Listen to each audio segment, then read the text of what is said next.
It's a real puzzle, isn't it? How can someone who is incredibly bright, super motivated, struggle with something as basic as reading?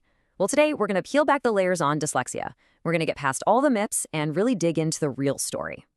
First up, let's just talk about the sheer scale of this, because it's way more common than you might think. We're talking about somewhere between 5 and 17% of the entire population. To put that in perspective, in a classroom of 30 kids, that's anywhere from 1 to maybe 5 students who are dealing with this every single day. And this brings us right to what's often called the dyslexia paradox. It's this bizarre situation where you see a huge, persistent struggle with reading that just doesn't add up, Especially when you look at the person's intelligence, their drive, and the fact that they've had good teaching. This is the central mystery we're going to unpack. All right, so what is actually happening here? Let's get right to the heart of it and take a look at the brain behind the challenge. So let's start with the official definition, because the words here really matter. Dyslexia is not about being lazy or not trying hard enough. It's a neurobiological condition. That means its roots are literally in how the brain is wired. The key here is persistent difficulties, things like recognizing words, sounding them out, and spelling. So let's look at what those primary challenges really are. And spoiler alert, it's so much more than that old myth about just reversing letters. Okay, so what does this look like in real life? Well, it often starts with just having a hard time recognizing words, even ones you've seen a bunch of times. That means you're constantly having to sound out or decode words, which is a huge hurdle. And because of that, reading out loud can become really slow and choppy. And of course, that same struggle with the language code means spelling mistakes can hang around for a long time. So what's the one thing that connects all of these challenges? It all comes down to something called phonological processing. That's a fancy term for the brain's ability to hear, identify, and kind of play with the individual sounds in a language. Think about it. If you can't easily connect the sound "b" to the letter "b", reading's going to be a massive uphill battle. And this totally changes what it feels like to read. For most people, you see a word and you just know it. It's instant, like looking at a picture.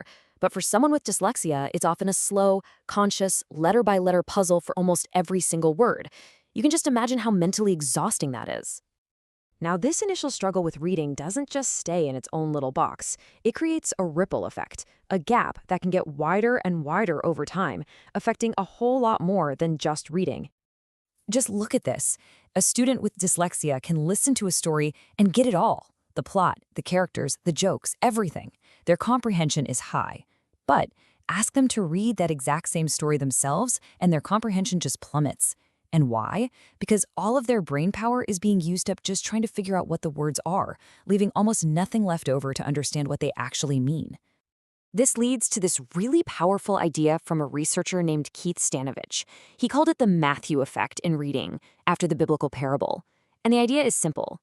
The rich get richer and the poor get poorer. Kids who are good at reading tend to read more, which makes them even better readers. But for kids who struggle, well, a different cycle begins.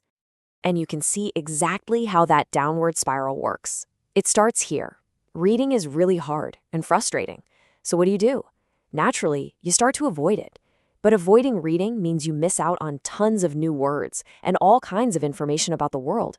And over time, that causes you to fall further and further behind everyone else. That achievement gap just gets bigger. And we absolutely cannot ignore the emotional side of this. Imagine struggling day in and day out with something that all your friends seem to do without even trying. It can be just devastating. It often leads to lower self-esteem, major anxiety about school, and this deep sense of frustration, even shame. These feelings can become just as big a barrier to learning as the dyslexia itself. Okay, so that's the problem. It's complex, it's tough, but the story absolutely does not end there. So let's pivot and talk about the path forward. Let's talk about solutions that we know actually work. This is the million-dollar question, right? We've laid out the problem, we've seen the consequences, so what do we do about it? What really, truly helps a student with dyslexia not just get by, but actually succeed? Well, the answer, backed by decades of solid research, is an approach called structured literacy. This is the gold standard. It's not about just reading more and hoping it clicks. It's about teaching the code of our language in a very specific way. It's explicit, meaning direct. It's systematic, meaning it follows a logical order. And it's cumulative. Each new skill builds directly on the one before it. So what does that mean in the classroom? It means you're building the skill of reading brick by brick. You start with that solid foundation of phonological awareness, hearing the sounds.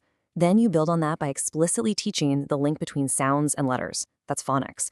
From there, you work on speed and accuracy, which is fluency. And all of this work is done to support the two big goals, building a rich vocabulary and achieving deep comprehension. Now, while this approach can help at any age, there is one factor that is more critical than anything else: getting started early.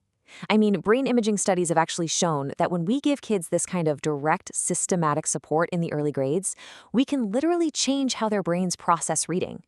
The sooner we intervene, the better the outcome. It's that simple. So, if you take one thing away from all of this, let it be this. Yes, dyslexia is a challenge, but it is absolutely not a life sentence of being a poor reader. With the right support at the right time, students with dyslexia can, and overwhelmingly do, become skilled, successful readers. And that really leaves us with one final thought to chew on. By definition, dyslexia is a learning disability. But at its very core, it's about a brain that's wired to process language differently. So how can we start to change that conversation? How do we shift the narrative away from disability and deficit and toward one that recognizes this is just a different way of processing, and then focus all our energy on giving these bright kids the tools they need to thrive with it?